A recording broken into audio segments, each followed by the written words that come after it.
I haven't found a serious scientist, and I can tell the difference between a serious scientist and one who isn't serious. What's the... I just love that he's wearing one of his like wacky suits while he's doing all this too. And it's just like, are these biblical paintings? Is this your Jesus costume? Well, you get Uber Eats. What are you going to get? Your roasted what? Mushrooms? Soy.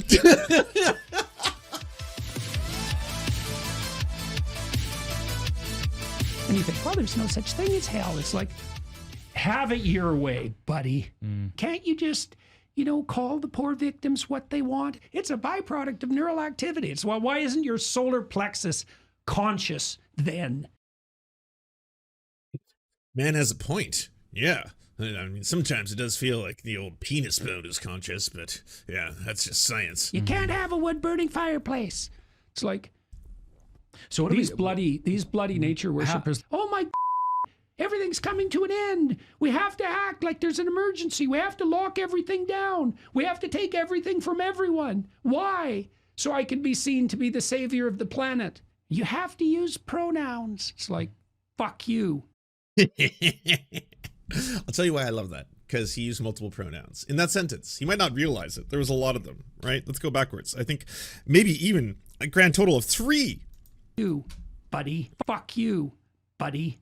Pronouns. It's like, it's you have to use pronouns. It's like, fuck you. Fuck you, buddy. Yeah. Seriously. And you think, well, there's no such thing as... So this whole thing went on for a while. Jordan Peterson regrets having Destiny on his podcast because he was too argumentative. He preferred having Russell Brand on, who verbally filleted him for 90 minutes about how much of a genius he was. But I thought it ended well, you and Destiny. Yeah. Because you even said, like, hey, we're getting everything out here. We're trying to come to something, and sometimes you have to be a little unruly in how you seek it out orally, The problem with I found that likely I had the most qualms about that podcast of any podcast I've done. Well, the reason is see, I learned this when I was like 24. I learned that I had a proclivity to battle verbally to be right. Okay. Right. And that was a status thing. I'm right, you're wrong. So, that redounds to my credit. I use my verbal intelligence as a weapon of dominance. Well, I stopped doing that when I was like 23. I thought, that's the prideful worship of the... That's not true at all. I mean, you even did that big old Zizek debate. That happened. Fair enough. I mean, you fucking failed miserably at that one as well. You're not exactly the greatest when it comes to, doing research on a topic that you're supposed to speak about for hours and hours at a time. That whole thing. Hey, he did give Destiny a win at a time when Destiny was kind of getting a lot of L's, right? He'd just come after the Mr. Spaghetti, Norman Finkelstein debate. That one happened. And then the Nathan J. Robinson one, that one happened. Mark Lamont Hill, that one happened as well. Those were just like back to back to back. Oh, and then Ryan Grimm, it was like boom, boom, boom, boom, boom. And everyone's like, why the fuck does Destiny do this? And then the Jordan Peterson debate came along, and that one... Luciferian intellect. It's a really bad idea. Like, seriously. Luciferian intellect. Oh my. Don't want to give in to Satanism. Oh, bloody hell, bucko. Climate change isn't real. It's the devil's playbook. It's a seriously bad idea. And so I don't like talking to people who want to be Mr. right. Spaghetti. And Destiny wants to be right. And so I found it was out of my bailiwick, because I usually talk to people who want to talk. Yeah. Right. And I can disagree with them. I disagree with Russell Brand about lots of things. We get along just fine. Yeah. Right. And the reason for that is that he probably stands there and say, "Oh, mate, bloody hell, fucking Jordan Peterson, you're so fucking smart, you is." That's why it's like, oh yeah, why, bloody hell, I like this guy. Oh, this guy, bucko, you're all right. Russell talks and listens. Yeah. He isn't hitting me with a hammer trying to be right. Yeah. And so I don't... Oh, Destiny, stop bashing me, Mr. Spaghetti. What are you doing? Leave me alone. Meanwhile, Jordan seems to be in such an epistemic bubble that he thinks climate change is almost certainly a good thing for the planet, and that no real scientist seriously disagrees with him. None. So I truly believe this to be the case. Okay. If you took a dispassionate look at the data and you looked at the effects of carbon dioxide, the biggest effect clearly by likely an order of magnitude is the greening effect. It's like, well, is that good? Well, it's the opposite was what was predicted, and the opposite was regarded as a catastrophe. Okay, so the opposite of a catastrophe is good. There's more plants and crops grow better. Wait, no, what? Oh man, a lot of this is easily debunkable. That's not that.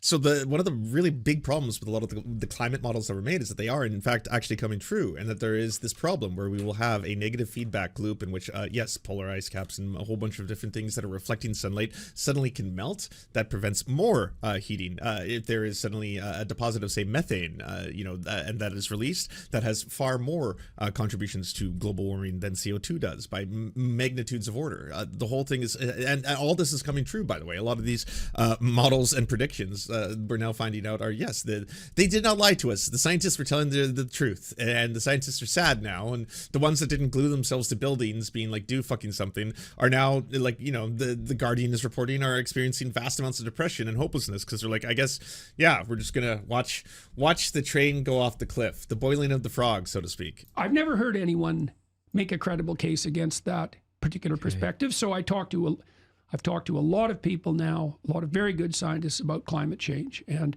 the last person I talked to was Patrick Moore. Moore actually believes that if we wouldn't have started to burn fossil fuels, the plants would have started dying in about 500 years. So he actually believes that the fossil fuel revolution saved the planet.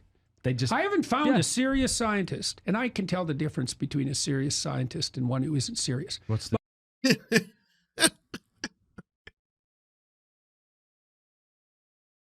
I just love that he's wearing one of his like wacky suits while he's doing all this too. And it's just like, are these biblical paintings? Is this your Jesus costume? 1% of... Oh, I can tell the difference between, real scientists. He lied about being an evolutionary biologist. He lied about being a real scientist. He's on camera lying about that. Where it's like, but you're not that thing, are you? You're not. That's not your discipline, nor do you have any credentials in that field. It's the same as me saying I'm an evolutionary biologist. I'm not. I can say it out loud and all of you can be like, okay, but that doesn't make it real. It doesn't make it true. It's like, have it your way, buddy. Can't you just, call the poor victims what they want? If Trump wins or if Biden wins, what do you think the fallout might be for the country? Either way, have you given that much thought? It depends on how close the election is, and it depends on how much furor there is about its validity. Yeah. Right. The part of the problem in the United States is the margins of victory are so small that any degree of corruption makes everyone instantly skeptical. And like, there's no shortage of corruption. What, you mean like how George Bush tried to say he won the election when he didn't? Like, mathematically, he didn't. That election was stolen. But yeah, that just happened. Or how Donald Trump tried to pretend the election was stolen when it definitely wasn't. And then like went as far as getting his, various different groups of minions to try and do a whole coup thing, not get vice president to certify the results because he lied to everybody. And yeah, then a whole bunch of different groups, QAnoners, white supremacists, far righters, Proud Boys, they all believed him. And they're like, charge, we're the info warriors. Trump's targeted accusations about having the election stolen were not well specified in my estimation, but his sense that he was the victim of a conspiracy, it's like, well, obviously. Oh, he wasn't.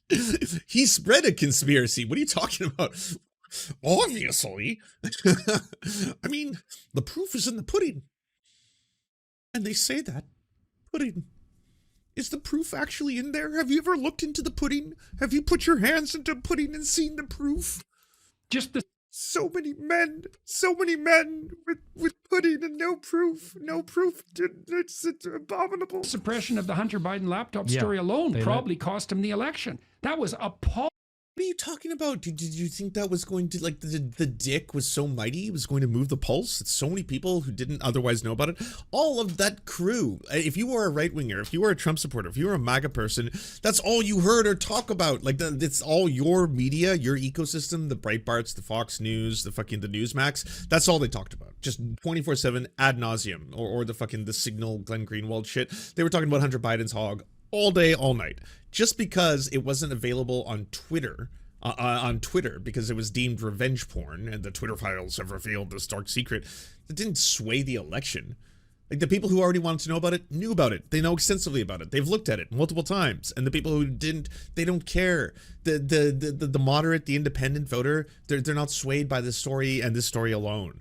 Like, yeah, okay, fine. There could be some quid pro quo going on between different, let's say, national energy corporations in different countries, and perhaps companies that Hunter Biden had been working on, and then there you could maybe show that there was, like, that's very different than, yeah, so there was a leaked laptop that, you know, Rudy Giuliani got his hands on that, yeah, has Hunter Biden smoking crack and having threesomes on it. And then Trump would have won the election, just like that. If Trump wins... Well, obviously, wouldn't take a Jordan Peterson interview without him playing word games for 40 minutes pretending he's not an atheist. The answer he was looking for this question was no. Is life after death? Even if you have no kind of a way of knowing that infallibly, do you act as if there is? Do you think there is? Your actions echo in eternity. Thanks. Maximus. Going all Ridley Scott on us, are you? Gladiator. Shadows and dust, Maximus. Shadows and dust. All of us. Just shadows and dust, yeah. What does that mean? It's best I got, man.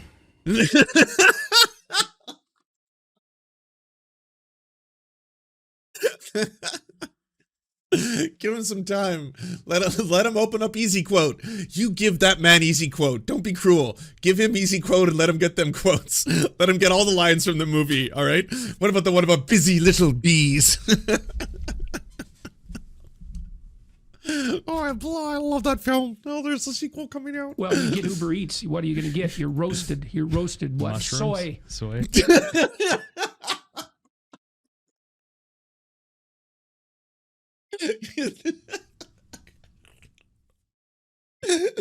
Yeah, that's right, bitches. Get your Uber Eats. Get that soy. Yo, so here I was. I wanted like a big old man burger, you know. I ordered 2 double steaks and I wanted that in between some bread, right? Maybe that and a potato because, yeah, trying to watch my health and shit. I ordered that and what do I get? Fucking soy. Soy, bro. Yeah, they were trying to soy-boy me, force feminize me and shit, turn me into one of those trans people. Didn't work, bro. Didn't work. No homo on that shit. Yeah, like and subscribe. Yeah, so you can grow breasts. I was doing a bit.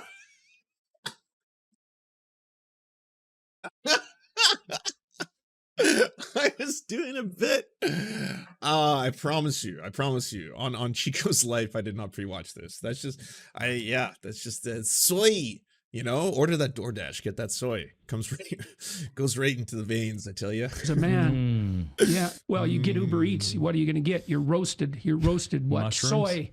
You can. I mean, you can order soy-based products. There's a lot of vegetarian and vegan restaurants, I'm sure, in your area that maybe you haven't even tried. Some are delicious, and you can get that soy. You can get that sweet old soy. You can drink it on that. If you could drink soy milk and it turned you trans, I think a lot of trans people would want to do that and save money on HRT if that was a real thing. If you could force feminize yourself simply by drinking soy, if you just go get some soy milk, that's all it took. You know, just walk into a store, no barrier of entry, no multiple doctors questioning your identity over and over and dehumanizing you. Guessing, yeah, that would be pretty awesome. You just, here we go. Men, you don't have to feel as if you are somehow experiencing dysphoria simply by drinking soy. You'll be fine. You can drink a lot of soy. You'll still be a man, you know. You'll still be able to cut wood. Still be able to chop wood. Yeah, you can still chop wood. Don't worry. I promise. Soy? Yeah, so you can grow breasts. Oh, bloody hell, Uber Eats. Making all the kids grow titties. Massive titties on them boys. This practice. Very, very good for her. You know, before I was doing... And for my daughter. Oh, is she Christian yet, or is she? Oh yeah. She's like taking a plunge. Wow. So she's not a Catholic. Yeah. She's flirting with the evangelicals. Okay. So it's been very good for her. Well, good luck to all of you. I'm glad. I'm happy. We're learning things. Thank you so much for watching, everybody. We first want to give a shout out to everyone who makes this show possible. This program is produced thanks to the generous support of our Patreon supporters: Anna Loves Riley, Arian McCarthy, Cheryl Alvarez, Comrade Junkie, Doug Caddy, Everything Important, Hagbar Celine, Jimmy Sombrero, Multi Mondi, Omni, Peanut Butter Blondie, Political Poppy, Preston Kroll, Quite 185, Richard Bomey, Riley and Anna, Roller Dragon, Ruby, Cernicus, Stellar Gwyn, Sebastian Demmel, Travis McClinton, and Words Greenwood. as well as every other person you see on the screen right now. This show would not be possible without them. And if you want to join these wonderful people who make this entire program possible, simply go to patreon.com/theserfs and you can unlock uncensored and bonus episodes and, help us exist.